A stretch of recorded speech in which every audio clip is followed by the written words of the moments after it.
Minister Piyush Goyal, thank you so much once again for talking to us. It's a pleasure as always. Thanks. It's been a heady 2 or 3 weeks. First we had the India-EU FTA, the mother of all deals, mother of all FTAs. And then we had this reformist budget, the big bang reformist budget. And then yesterday we have this agreement on tariffs with the United States, which is a stepping stone probably to a father of all deals. So looking back, how does it feel now that you have done with all this?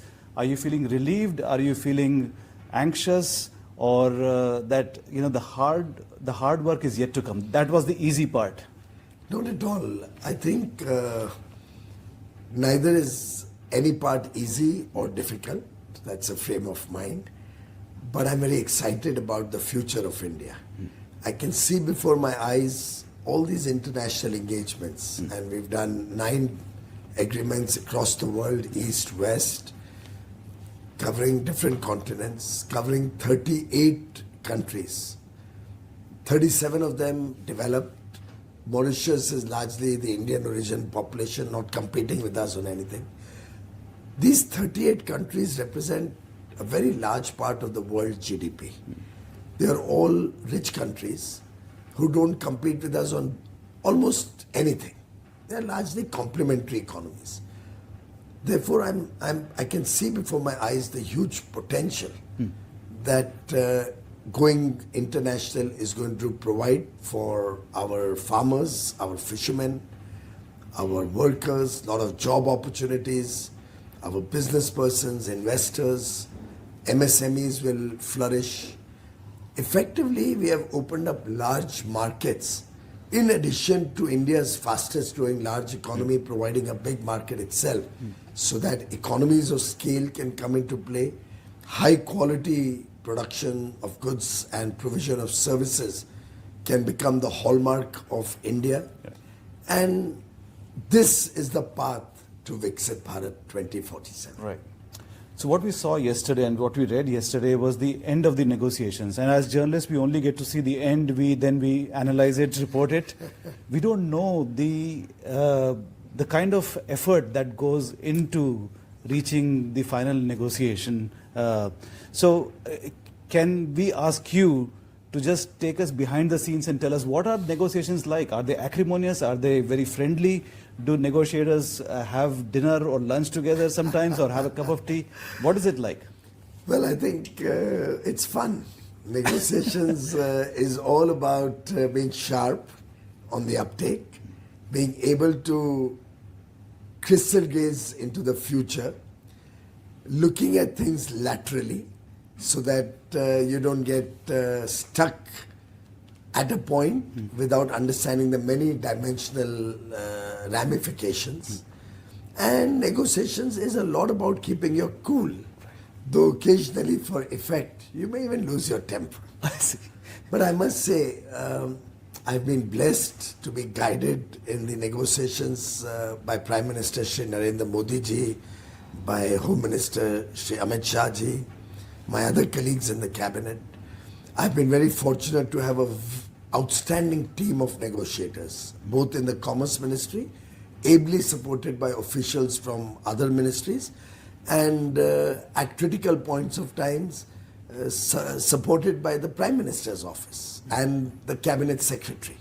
So it's been a whole of the government approach.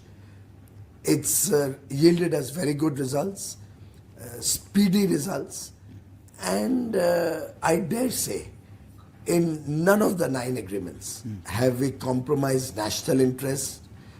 Public good has been at the forefront of our negotiations. All of them are very fair, very balanced, equitable. Wherever the economies were small and we felt that what we are giving is not adequately compensated by what we are getting, we've superimposed with additional inputs. For example, for the first time in the history of the WTO, there was a free trade agreement between the FTA bloc, Switzerland, Liechtenstein, Norway, and Iceland, and India, where we got $100 billion foreign direct investment. That's sustained long-term capital, not into the stock market as such.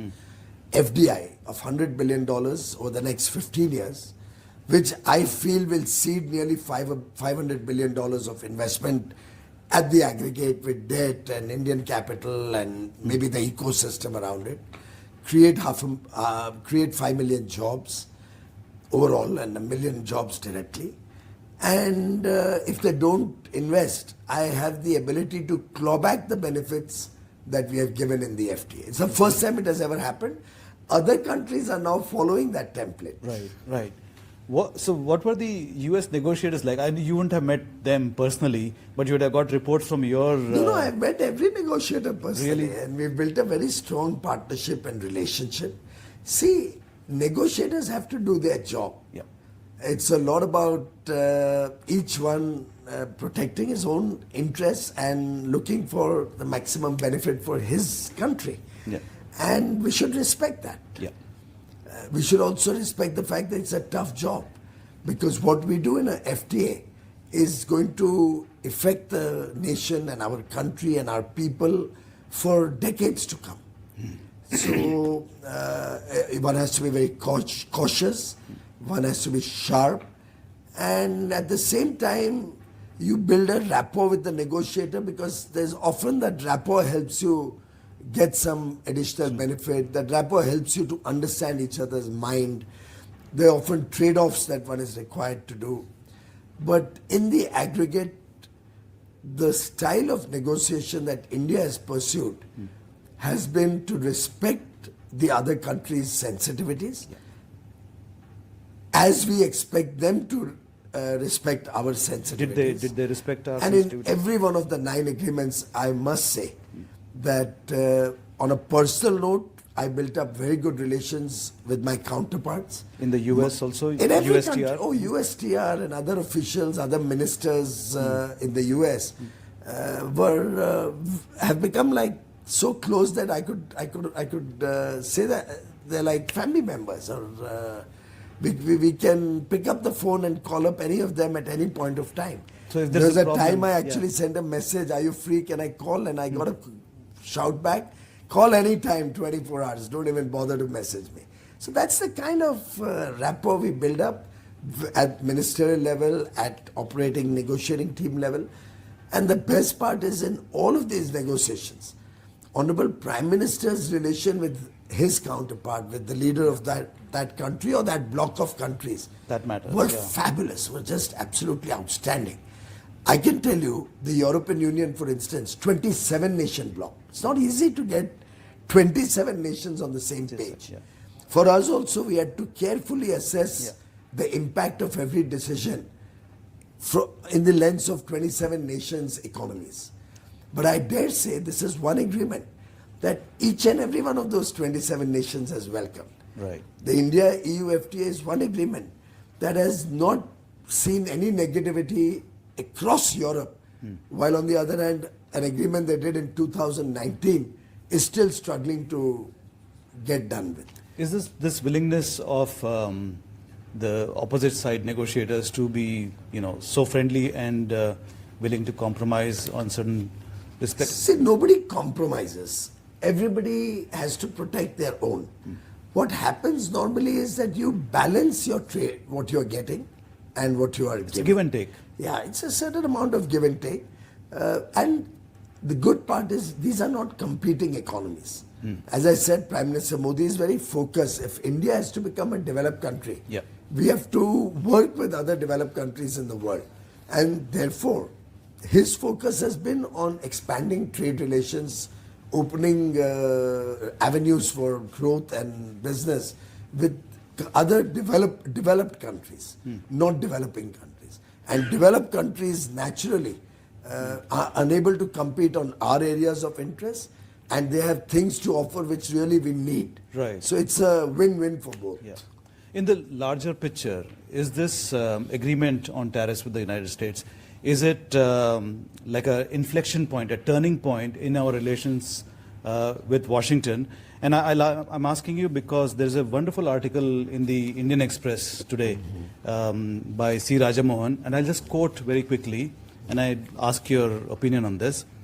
He says that trade negotiations by definition involve give and take, But the public discourse has long focused only on what India has given away, ignoring what it has gained. This zero-sum mindset is out of step with trade as a positive sum game. By closing the deal with the United States and defending it without diffidence, Delhi signals that India has emerged as a confident negotiator and a purposeful interlocutor. Oh, I think that's very beautifully put. Yeah. Because truly, I find that at times people do not recognize that you can't expect the world to open their markets for you without opening your market at all. It's only that you do it smart, you do it sensibly. I don't want to politicize the issue, but take for example some of the FTAs that the Congress government and their UPA alliance, which had Congress, the DMK, the Trinamool Congress, the Samajwadi Party, all of them together ran a government for 10 years. It's another matter that in those 10 years they ran down India's economy from an 8% growth to 4% in 14, from very low inflation of 4% that they inherited in 4 to double digit in the course of their government's tenure. They really messed up India and made us a fragile 5 economy. I mean, a little bit of digression. Mr. P. Chidambaram was finance minister in 2004. And in the first speech in his budget of 2004, he had articulated about the strong macroeconomic situation that he had inherited and promised to build upon that. Sadly, they ruined India's economic situation so much that 2014, when he presented the interim budget, we were only the 11th largest GDP at that time in the world. And he mentioned in that it'll take India 30 years to become the 3rd largest GDP, which means they were expecting India to become the 3rd largest economy in the world in 2044. Under Prime Minister Modi's leadership, India will achieve that by 2027, 28. A good 16 years before the Congress could even visualize when they were in government. It just reflects that their mindset was weak. They would do free trade agreements with competing economies who are today hurting India's Make in India program, hurting jobs in India. We've not got fair deals because we didn't get enough access in those markets. And we opened up our market much more. So we are today struggling with them to try and renegotiate. But very difficult for somebody who's got it to take it back. And then I was reading surprisingly a tweet by the concerned minister who finalized it at that point of time, saying that if the treaty was not so good, why did India not cancel it? There are many geopolitical reasons. After all, we respect that governments are in continuity. A decision taken by one government, even if it changes, India is a country which respects the past, respects the fact that we are a democracy where every new government will not change the policy of the old government. So it's very unfortunate that even 12 years out of power, they're not able to understand why the people of India threw them out of power in the first place. As Prime Minister Modi said, I think the Congress has decided that for another 25, 30 years they want to stay where they are. They're losing public trust, they're losing the confidence of the common man. On the other hand, Prime Minister Modi, with his astute management of the economy, simultaneously taking public welfare and social development of our people to very high levels. We've taken 25 crore people out of poverty. Clearly, India is a country which is emerging with great confidence. And I agree with Mr. Rajmohan Rao that today India negotiates from a position of strength. When I start negotiations, I start by saying, look, we are a $4 trillion economy today, but the $4 trillion is going to be 35 trillion by 2047 when we are a developed economy. And Prime Minister Modi has a vision, has a roadmap well prepared and very clearly articulated amongst in his team, amongst the cabinet, amongst senior officials, how we are going to get there. And that confidence that India has today, that delta of opportunity from 4 trillion to 35 trillion, that's the future that we offer. That's what is our negotiating strength. Right. Piyush, I want to ask you specific questions about the US tariff agreement. So under the terms of the agreement, the US will reduce the reciprocal tariffs to 18%. But they will still continue to impose the basic customs duties on top of the RT. For example, they impose 7% customs duties on shrimp plus 2.5% anti-dumping and 2.5% countervailing and plus 18%. We, on the other hand, will bring down our customs duties to zero, and we obviously don't have any RT. On the face of it, it doesn't look like a balanced deal, but do you think this disadvantage will be offset, more than offset, by the huge market, the 30 trillion market the US is providing? Listen, Joshi, trade is all about competitive advantage, comparative advantage. Right. So India always had high tariffs, but we still are the fastest growing large economy. In fact, very often the US president quotes this fact that by increasing the tariffs, I will not hurt my economy because it's a competitive situation. So MFN is applied on everybody in the world. The RTs are applied on everybody in the world. It's a matter of fact. So we have to see our competitive advantage over others. And comparatively, India's RTs now amongst our peer countries, peer group of countries, the emerging economies, the developing countries, is amongst the lowest, is actually the lowest. So therefore we are in a sweet spot. We have an advantage over the rest. So China is 35% and we are 18%. Yeah. They also pay MFN, we also pay MFN. So it's always the comparative advantage which gives you an edge into the market. It's not just about 30 trillion. That is of course a very compelling case. Our largest trading partner both in goods and services. But the important thing is competitive advantage. Even when we reduce our tariffs, it's about competitive advantage. What we are giving to others as our MFN tariff and what we give to an FTA partner. So I don't think this is a material issue at all. When some people talk about it or try to highlight this, it only reflects that they don't understand international trade and they're only trying to mislead the people. Businesses, by the way, understand this very well. Right. So you will see that every business person, every industry association, everybody who does exports, whether farmer produce exports, seafood exports, all have welcomed it because they realize the massive trade advantage that this is going to give India. And it will ultimately help our farmers. We are today the largest, one of the largest exporter of farm products. Are you aware we are exporting $55 billion of farm and fish products every year, 5 lakh crores. All of that is income for our farmers. If now, with all these free trade agreements, we attract investments, which we certainly will, and we start processing all the farmer produce, it will certainly give them a much bigger value for the farm produce. And farmers' incomes will increase. Look at Amul. Earlier, what was the price our dairy was giving to the milk producers? And after Amul came in and so many other dairies came in, how the price has increased significantly. So I think it's important for people to assess that it's a story where India is moving out from being just a producer of basic goods to now a producer of finished goods. We are now not making components for a smartphone, we are making the smartphone itself. We are now just not supplying cotton and yarn or fabric to the world. We are making high quality textile garments and home decor and upholstery, which goes into the best of products.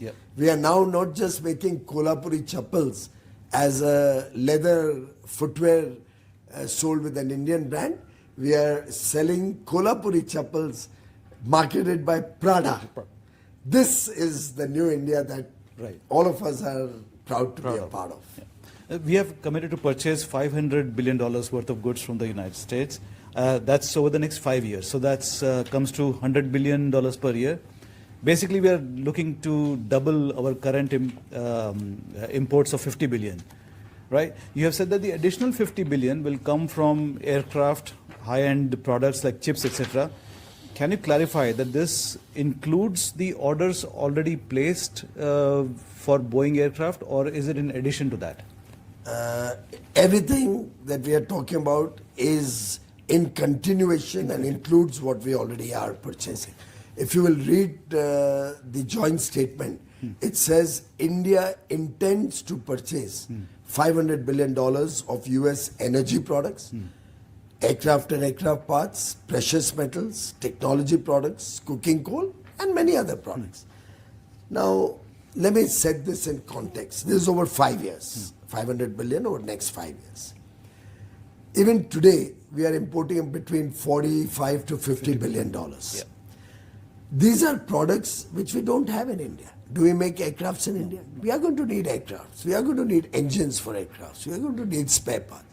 You know, we already have $50 billion worth of orders on Boeing alone for aircrafts. In addition to that, we have orders for engines. In addition to that, we need spare parts. So almost 80-90 billion is already on order for the next 5 years. Okay. We will actually need more than that. I read the other day Tata's plans to place some more orders. My sense is we need at least $100 billion plus only for the aviation sector. Only. In addition to that, oil, LNG, LPG, crude oil. It's a matter of fact that we are importing it, not from today. All these things that I'm mentioning, coking coal, our steel industry is at 140 million tons, and we already import about 17-18 billion tons of coking coal. When we reach 300 billion, which is a stated target, and expansion is going on at breakneck speed in the steel industry, we need $30 billion per year of coking coal alone. And all of these products I'm mentioning are already being imported since the Congress time, since UPA was in power. Nothing new. They're growing in the world's fastest growing large economy. There's a growth of demand and consumption of all of these products.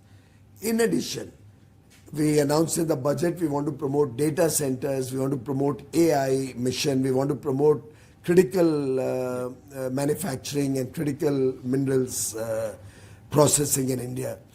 All of this will require high quality machinery, ICT products, the NVIDIA chips will require machinery for AI, for quantum computing.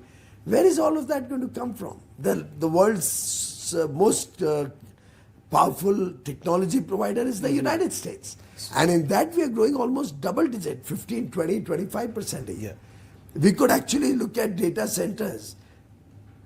Even one product like data centers being the fulcrum of massive economic growth, and I'll explain how. Data centers will require construction of area and buildings and campuses and all. Huge jobs. Data centers will attract foreign investment, foreign exchange coming in. Data centers, once set up, will give jobs to people who work in that. Data centers require renewable energy. Most data centers look at clean energy sources. So our solar, wind, hydro, nuclear, and we have 100 gigawatt nuclear plant where also we need equipment from the US in big measure. Our requirement for battery storage, pump storage, all of this will grow. So there'll be huge investments, again foreign exchange earnings in all of these renewable energy sectors. That will provide into the grid. So we need to strengthen transmission, strengthen our grid. That will provide jobs for people across the value chain of utilities.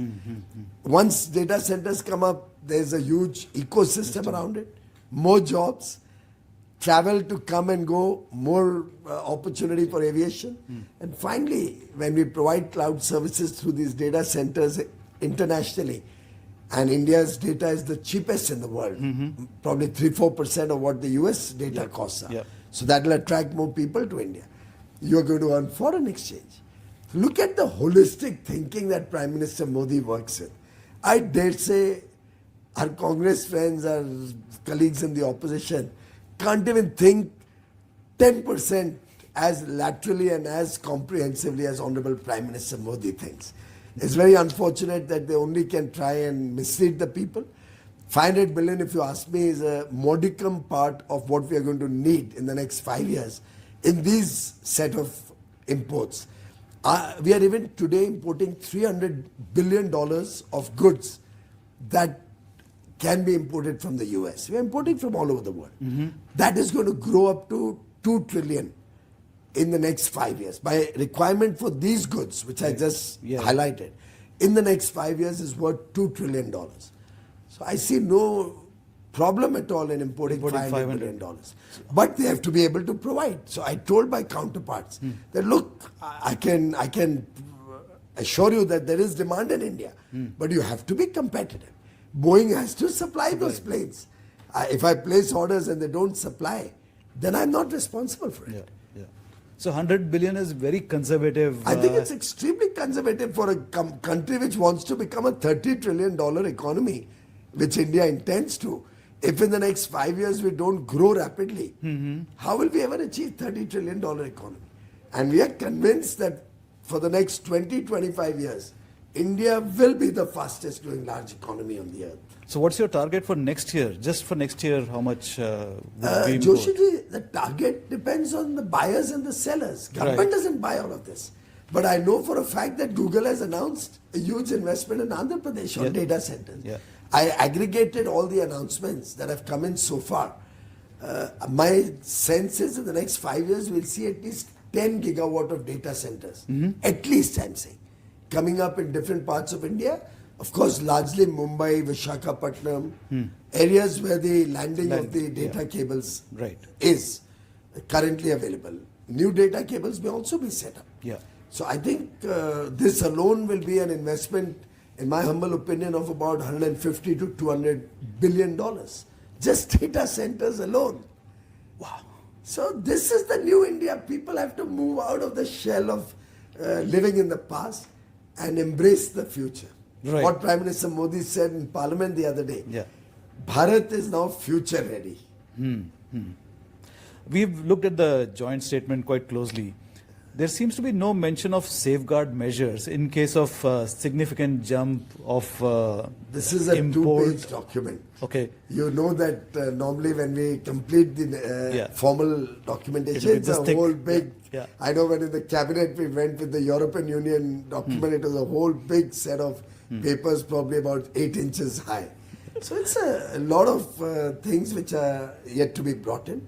And it cuts both ways. Yeah. I'm sure the United States would equally want to safeguard if we flood their market with something too much. So it's something which is a normal outcome of any negotiation. So it's work in progress. And No, it's always there. There. Safeguards are always there. So it's something which, if anybody is trying to highlight, it's not in this two-page joint statement or trying to mislead the people saying there's still a lot of clarity required.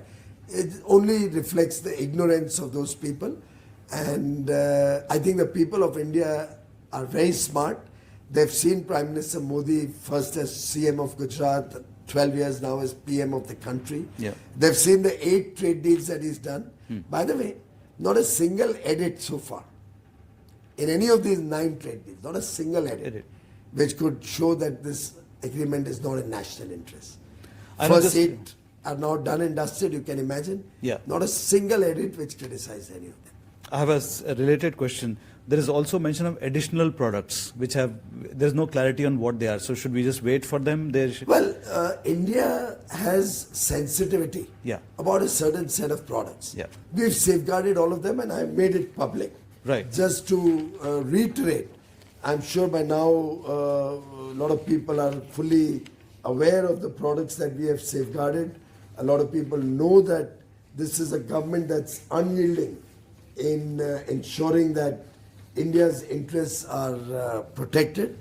But just to reiterate for your viewers and listeners, take the agricultural sector.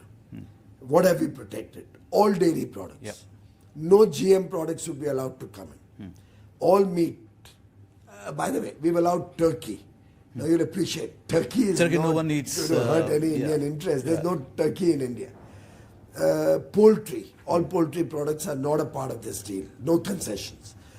Soya meal and corn, makkah, which was usually the 2 largest export from the US and was causing some concern in India. Both are not given any concessions in this deal. Cereals like rice, wheat, no concession. Sugar, no concession. Millets like jawar, bajra, ragi, kodo, amaranth, no concessions. Fruits, which we make in significant measure like banana, strawberries, cherries, citrus fruits, they're out of the deal. Pulses like green pea, Kabuli chana, moong, they're not in the deal. But there are some pulses which we import, some lentils which we import. Right. We've given them some access, market access. Ultimately, it has to be a give and take. take. You read it out yourself. Yeah. So if I don't give anything, how will I open the market for my farmers in the US? True. If I don't open it for anything at all. But there are products we import. Soya bean oil. Yeah. We have been importing from Congress time in big measure. If it was just to get last year's import value, in soybean oil, our imports have gone up to $5 billion. I've given them a quota in that. What's wrong? It's good for the country. Yeah. I've given them a quota in DDGS. It's an animal feed, very high in nutrition. Animal husbandry, in fact, wants it. Poultry people are craving for it. Because it's it cheaper. makes the chicken much more healthier. It's got a and higher protein content. Very Yeah. high protein. Now, I have to balance all these interests. So I've given them a quota on DDGS. A lot is being made about DDGS being opened up and all. But it's A good. quota on DDGS is good for the economy. Yeah. So we have, and I can give you all the information similarly. Every one of them is very balanced, very well thought of, and will support the India growth story, and finally support Indian farmers who also want to export their products, and particularly processed products, to the rest of the world. Yeah. So it's a calibrated opening. It's an opening where in certain cases it's quotas. Some cases where I need it, I can even do zero duty. Look at tree nuts, pistachios and all this. Basically dry fruits, what we call dry fruits. We are importing about $3.5 billion of tree nuts. Tree nuts. And of that, already $1 billion comes from the US. If it comes more, I have no problem if it comes from the US. It helps the consumers. By the way, Mr. Joshi, amongst all stakeholders, the largest stakeholder is the customer, is the consumer. 1.4 billion Indians, 140 crore Indians, And is if they get also a something, stakeholder. if they get something cheaper, why not? We should celebrate that. Yeah. And there are things we have shortage, we are importing. Pistachios, we are going to continue to import. It's not the weather conditions in India don't support the manufacture. Yeah. We don't have enough almonds. I'm sure for the last 20 years since Congress was in government, you heard of California almonds coming to India. So they are coming every year. If they come from the US, I have no problem. Because in lieu of that, I'm getting access to labor-intensive industries like textiles, leather footwear, sports shoes, sportswear, toys, handicrafts, handlooms, all labor-intensive stuff, machinery, auto components, which will provide lakhs and lakhs and lakhs of people jobs in India, which will provide our startups new avenues both to raise investment and capital and use their innovative ideas across the world, which will create service sector opportunities for our engineers and STEM graduates. Right. So I think it's always important to look at the overall balance, and on the balance of it, I think it's a fabulous deal. Right. Do you foresee a timeline for the total elimination of the reciprocal tariffs of 18%? As I said before, this is a first phase of the bilateral trade agreement. We'll continue to discuss and negotiate further going forward. You might have heard that in the last 7 years as Commerce Minister, I have always said that on trade negotiations, there can never be a deadline. Timeline. There can never be a timeline. You have to wait and get the best deal. You have to labor to get the best deal for your country. Yeah. And anything done with a deadline is always harmful, and you sometimes make mistakes. So we are very cautious about it. We never work on a deadline. And even for that matter, in the EU deal, there was no deadline. Even few days before the deal got concluded, I had informed the Honorable Prime Minister, it may happen, it may not happen. And he had supported me, he's always been very, very supportive. You do your job, do it well, do it in the best interest of the people of India, of businesses in India, farmers and fishermen in India, workers in India. The youth should get opportunities, our women should be happy. That's your priority. You told him it may or may not be, Yes. may be done, may not be done. May not be done. And by my fortune to have a leader like Mr. Modi who always has your back, always supports. Also your fortune that you got it done. Well, it's good that we were able to resolve the last few issues Yeah. to our satisfaction and certainly to their satisfaction also. Yeah, yeah. So it has to be a win-win for both. Yeah. I have a question on Russian oil. I know that you asked journalists to refer to Because the I'm not MEA. aware of the You're not subject. aware of it. So it won't make any difference. You can ask, but I have nothing to answer. But there is one issue that you might be able to answer. This is about Naira refinery in Gujarat. It is 50% owned by a Russian company, which is under sanctions. So it cannot I import honestly oil. don't handle these sanctions also, so I have no clue what they... You will not be able to. I honestly don't know, and I have been very busy with all my trade negotiations. I keep reading in the newspaper all of this. I have information that Naira is owned by Rosneft, but I wouldn't know what the intricacies of the... Basically, they are Oil forced industry, to yeah. import from Russia. They have no That's choice but something to. which the Foreign Ministry and the Petroleum Ministry will be able sort to. out. Yeah. There's, you have seen the headlines today in newspaper. There's a lot of optimism about the reduction in tariffs. But one sticking point that remains unresolved is the non-tariff barriers. How much of a hurdle will this be in achieving the 500 billion target for bilateral trade? In fact, the United States is one country which is very low on non-tariff barriers. India also doesn't have any non-tariff barriers. So trade between these two countries is very smooth. We would like to facilitate that to make it even smoother and faster and more efficient. Ideally, we'd love to integrate our custom processes so that goods can have good free flow for Indian goods. I don't want to become a transshipment for other countries. Right. For Indian goods, there should be free flow, and similarly for US goods, there should be free flow. And finally, we are looking at high quality Indian goods and services.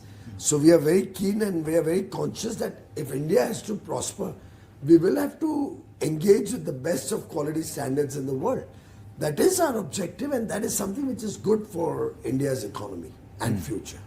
Just before we end this interview, I would like you to encapsulate our relationship with the United States today and how it will be in the next 5 to 10 years, not knowing whether President Trump will be in power after 3 years. Well, our relation with the United States of America is long enduring.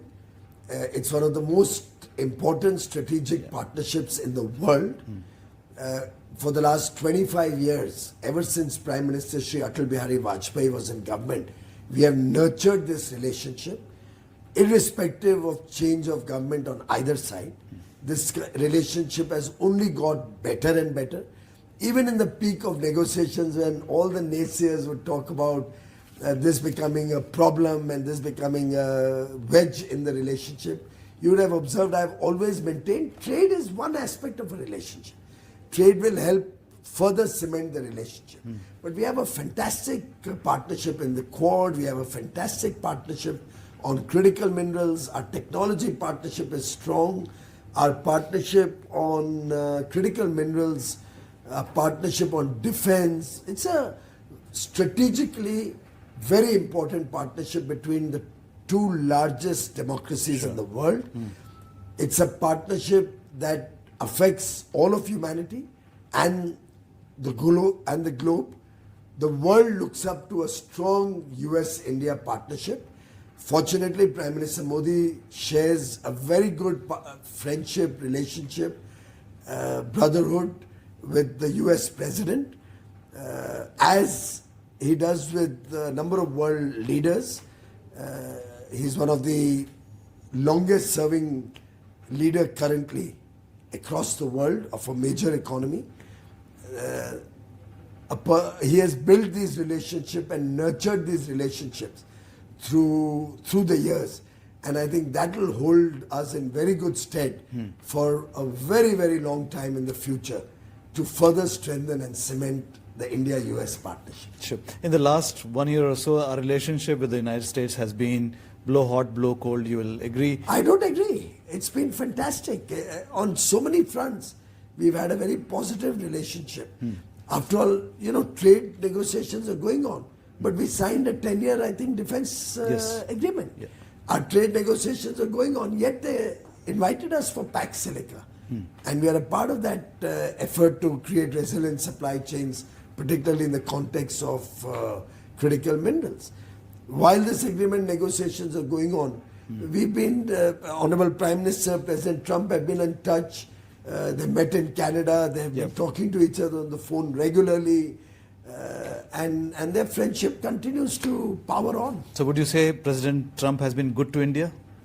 I think the United States of America, President Trump, his team of ministers, our counterparts in the negotiating team, and most importantly, the people of America are valuable partners. They have been good to India, as all of Indians have been good to America. And together, we are a force multiplier. Great. Thank you very much, Piyush ji. As always, a pleasure to talk to you. Thank you very much. Thank you.